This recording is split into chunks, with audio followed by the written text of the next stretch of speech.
music as a commercial standalone product is dead. If you are selling music, you're running a charity and asking for donations. There is zero reason to buy music in 2025. And that is due to the fact that it no longer serves a purpose.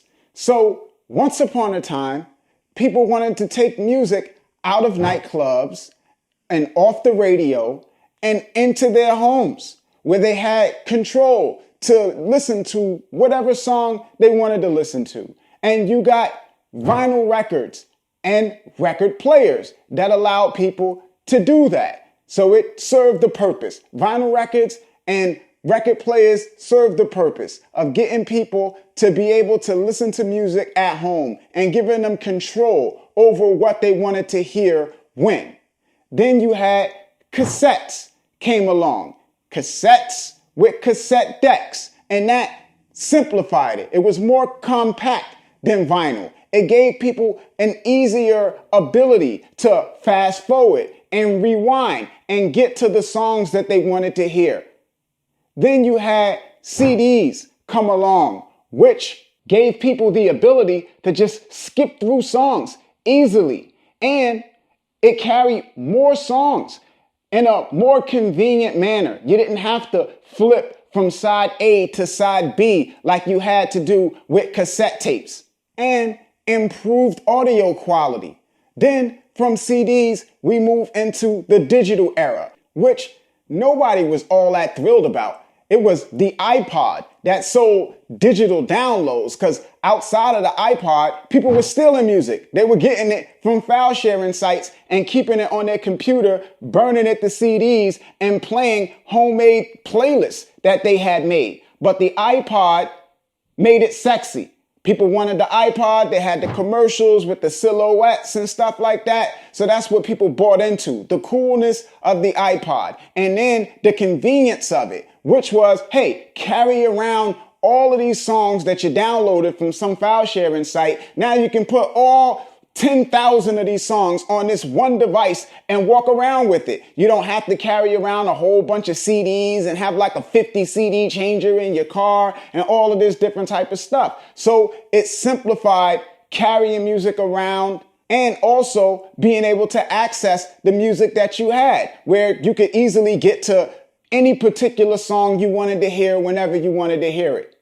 And from there, we move into the streaming era, where now you have an endless supply of music, no limits. You're not confined to the music that you own. You have access to all music ever created. You can hear it whenever you want, how often you want, online, offline. They'll have a recommendation system to recommend other songs based on the songs you listen to. You could have playlists. You could create radio stations from the type of songs you like. Like, it's an incredible listening experience.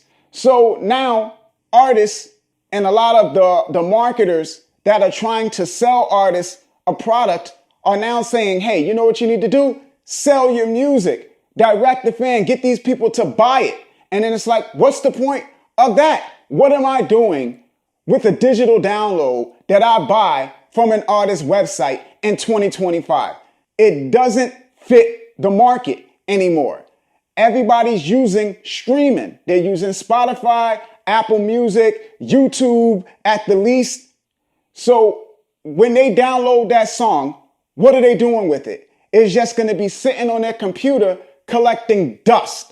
People want to sell a product and disassociate the product from consumer value, whether it's something that serves a purpose for the consumer, whether it's something that consumers value. You can't sell a product purely from the point of the fact that you need to make money. Buy this product because I need to make money. That is not an effective sales pitch, but that is what you have artists effectively telling consumers. They're saying, hey, you know what? Yeah, you don't need this music. Yeah, this music doesn't fit your lifestyle. Yeah, this music serves zero purpose to you, but Spotify doesn't pay me enough to make a living. Record companies are abusive. The system is abusive. I'm an artist. I need to make a living. I can't produce art unless I make a living. Please buy my product anyway. That is charity. It's charity. Now, artists don't like to view it as charity because everybody likes to feel accomplished and everything like that. But that's what it is. So people make the decision to give you money out of a sense of obligation, right?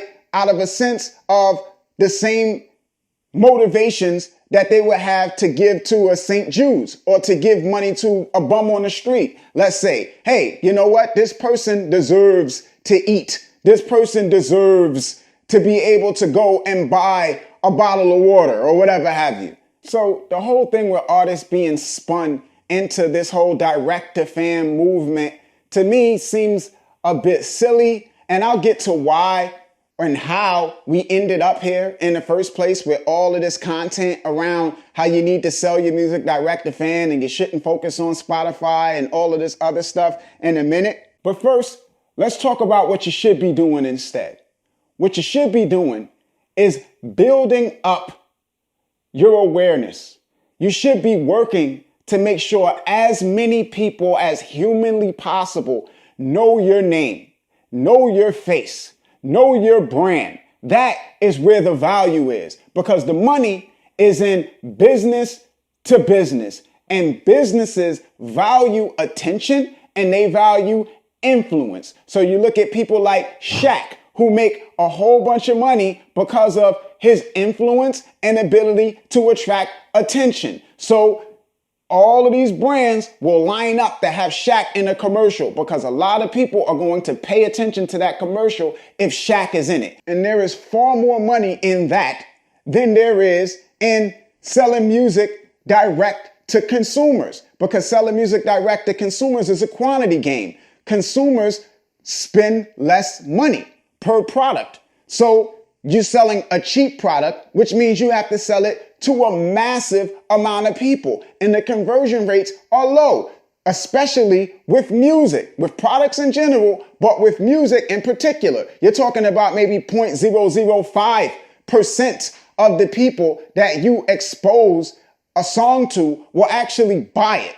So on one side, you got artists that will sit up and tell you, hey, you know what you need to do?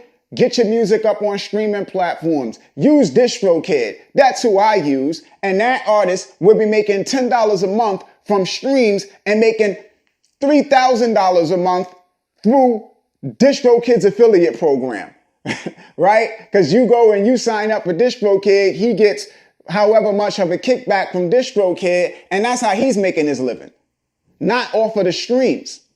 And that brings me to the point of why and how we are here now, where everybody is now spinning artists into selling music direct to fan, which for a lot of these guys that are on social media talking about this stuff is very disingenuous, because these are the same people that a couple years ago were driving you into streaming. We're telling you, hey, here's how you get on a Spotify editorial playlist. Here's how you trigger the algorithm to get on an editorial playlist and to get on more algorithmic playlists. Here's how you pitch your music to Spotify editorial playlist creators or whatever, right? Here's platforms that you could use to get your music on user-generated playlists. Everything was playlist, Spotify, streams. Look at how many streams I got. You know, if I could do it, you could do it too. And everybody was just talking about streams.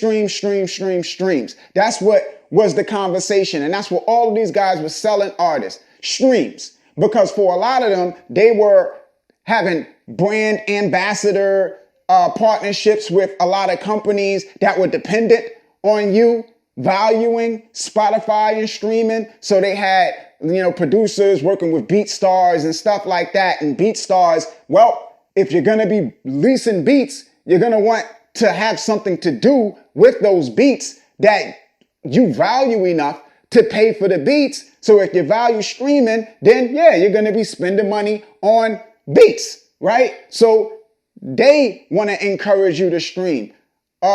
digital distributors want to encourage you to value streaming because then you sign up and pay for digital distribution. You know, you had all of these people who were doing Facebook marketing, people who were doing all sorts of other marketing because it's like Spotify and streams were easy to create success stories from because streaming is free. People don't have to pay to do it. All you got to do is expose your music to people, tell them to go listen to it. And it's literally like getting paid to give away free samples because people are clicking the link to go and check the music out.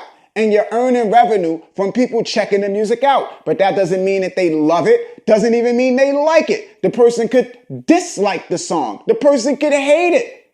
But they listen to it. So you make money. So people say, okay, advertise your music to these countries with currencies weak against the dollar. You can get X amount of streams, spending Y amount of money. You get all of these streams. Then they take that and they say, look, I work with this artist and he only had this amount of streams and now he has that amount of streams. And then a person looks and they say, damn, look at what he did for that artist. He got all of those streams. And then they sign up and pay that person to market their music or pay attention to that person where they build a brand and can sell that brand to businesses and make a whole bunch of money like that, right? Sell courses, whatever it is for you to get streams. But what happened was people woke up and they saw, okay, I spent $300 on this course to increase my number of Spotify streams. I paid for this playlist placement to increase the number of Spotify streams. I've been following this guy who have been giving me all of these tips to increase my number of Spotify streams. And now I got streams, but I get a royalty payment. And the amount of revenue that those streams have driven for me in comparison to what I've invested is ridiculous. I got like $10 from streams and I've spent $10,000 collectively over the years on all of this different type of stuff. And now people are upset. And they're like, oh, this stuff is ridiculous. This is a scam. Streaming doesn't pay you anything. And now those same people are like, you should have never been valuing Spotify like that in the first place. Spotify isn't something that you should have depended on for revenue generation. You should have been using it for lead generation. Spotify is just something you use to build your name up. This isn't something. Now everybody is saying that Spotify isn't this thing that you should have focused on when they were telling you to focus on it the whole time. This is what they were spinning you into. And now they're all talking about direct to fan because guess what?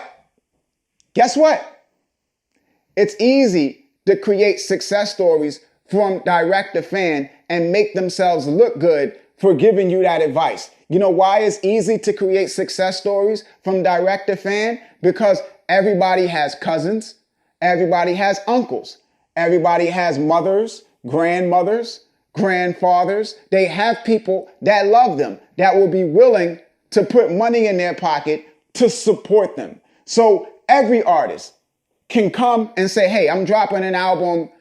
And if they're given that same pitch, oh, Spotify is abusive. These people are mistreating me. All I want to do is make money as an artist, pulling on the emotional heartstrings. You will have at least your nuclear family that'll say, hey, man, you know what? I'll buy it. And if you've got 100 family members that are willing to spend $10 on an album from you, you make $1,000. And then you look at that and you say, I was making X amount from streams. Now I made $1,000 selling my music. Thank you, whoever I listened to that told me to sell my music direct to fan. But it's an illusion. If the artist settles and say, hey, I'm not going to pay attention to the fact that everybody that bought my album has my last name, I'm going to ignore that. I'm going to focus on the fact that I made $1,000 and celebrate that. You could buy into that, but it's unsustainable because those people, similar to how a relative might let you stay in their house for a while, crash on the couch or whatever, it is just to hold you down for a time. They expect you to graduate beyond needing to sleep on their couch. They're like, okay, I supported you while you needed support. But now, if you don't manage to pull your ish together within a reasonable amount of time, then it's like, dude, I got to get off the train. You can't sleep on my couch forever. And that's the same way it works with supporting your music. People will buy it maybe once, maybe twice, but at some point they're going to be like, yo, dude, this ain't working out. You don't have actual fans that want to buy your music. You need to get a job. That's how all your family and everything like that is going to start to view you. So that first project, you might sell something, make a little money. Next project, less money, maybe even none. Third project, the numbers dwindle down. And I've been around long enough to see artists do this, man, where they selling to their friends, not recognizing the fact that they're just selling to their friends and fall into the illusion that they actually have fans. Then when the friends and the family get tired of supporting them and back away and they put out a project and nobody buys it because they don't have fans that are buying it because they actually want the product, then they go complain and they say, oh, family ain't really family. People don't want to support you. Friends ain't really friends. People say they're your friends, but they ain't really your friends because they don't want to come out and support you. All of this different type of stuff. And they saying that, pouting and whining about not being supported because they don't have fans. And it's like, yo, dude, at the end of the day, create a product that people want to buy and you'll make money selling the product. Nobody has to buy your product simply to support you. That is bad business. And that is the reality of selling music direct to fan. It's two different types of people that's doing it. It's the people that got supportive friends and family that are selling to their supportive friends and family. And it's like people that have fanatics. Like the type of people that would go and tattoo their face on their back, right? Those people that will buy anything they put their name on. So those people will go out and whatever that person is selling cassettes, they don't need a cassette tape or they don't need a cassette deck. They'll go and buy the cassette tapes and worry about it later just because this person's name is on it, you know? So a lot of those types of people are selling anything. Kanye West, these types of figures, Jay-Z, people will just buy it because this person said to buy it, you know? But you don't have people selling music from typical supply and demand, where it has value in the market and people are buying it because it serves any type of purpose. Now, again, the most valuable things that artists have are attention and influence. So you look at Jay-Z with that partnership with Samsung, where his album went platinum without generating any sales. Nobody bought the album. Samsung bought 1 million copies of the album to give away with the purchase of a new Samsung phone. So you bought a phone and you got Jay-Z's album on the phone. Again, business to business. Businesses place a premium on attention and influence. Jay-Z made way more money from that partnership with Samsung than he did from the sale of maybe multiple albums. Beyonce, rather than coming out with an album, selling it, and be dependent on fans and them buying individual copies of the album, what she do? Go and do a partnership with HBO to premiere her album on HBO. Millions of dollars from that partnership. Again, bringing attention to HBO. Influence. I can get people to sign up for HBO. That is something that music has always been effective at doing, driving revenue for brands. People wear Gucci in the music. They talk about Gucci. People go and buy Gucci. People make a music video, club scene. Everybody's drinking this new drink. People go to the clubs. They start asking for that new drink.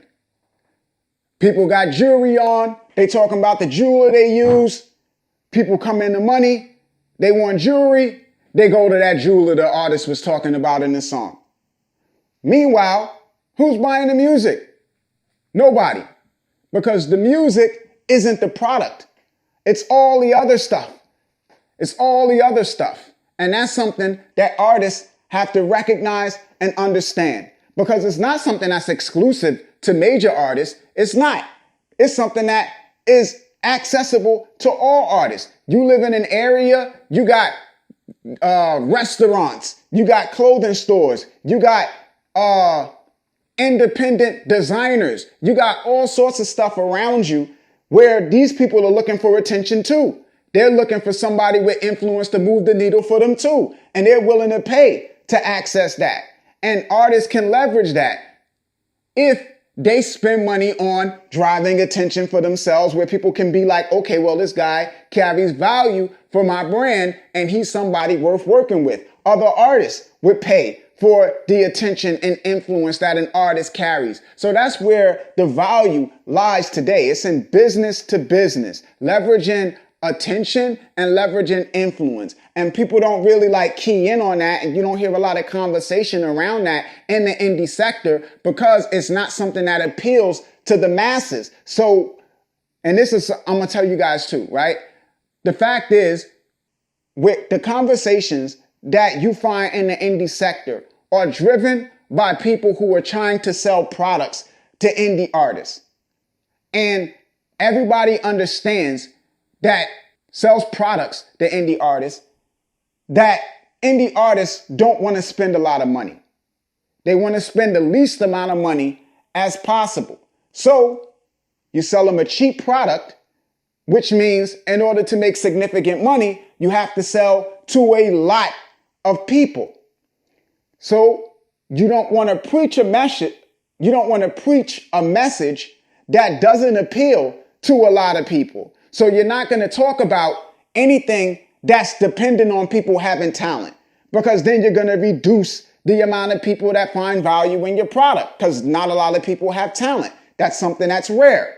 You're not going to speak about people having a following and leveraging a following and influence, because not a lot of people have influence. Not a lot of people have a high level of attention. So those aren't things people talk about because they're not things that speak to a massive audience where they can make a lot of money from selling products for really cheap. The people who are in that wheelhouse of helping people leverage influence and awareness and stuff like that, you don't even know about those companies because they are operating through word of mouth, connections, backroom deals, stuff like that, because that's not even products that they even feel worth advertising to the masses. It's like Rolex. Like, how many times do you see a commercial on TV for Rolex or a Lamborghini or something like that? It's like most people can't afford it. Why would we even spend money to advertise that product to most people? And it's the same deal when it comes to things like talent and having anything that people would pay attention to. And the reality is, for the people that do have those things, they're not really asking themselves, well, how do I make money from this? Because they've got people who are coming to them and being like, hey, do you want a partner? They got managers, they got labels, they got people who are offering deals for them. So it's like the main thing is to get attention. And then once you get attention, if people value what they're paying attention to, then everything else starts to kind of fall in place. And it's not rocket science to get attention. It's really about what people are paying attention to that it's really about.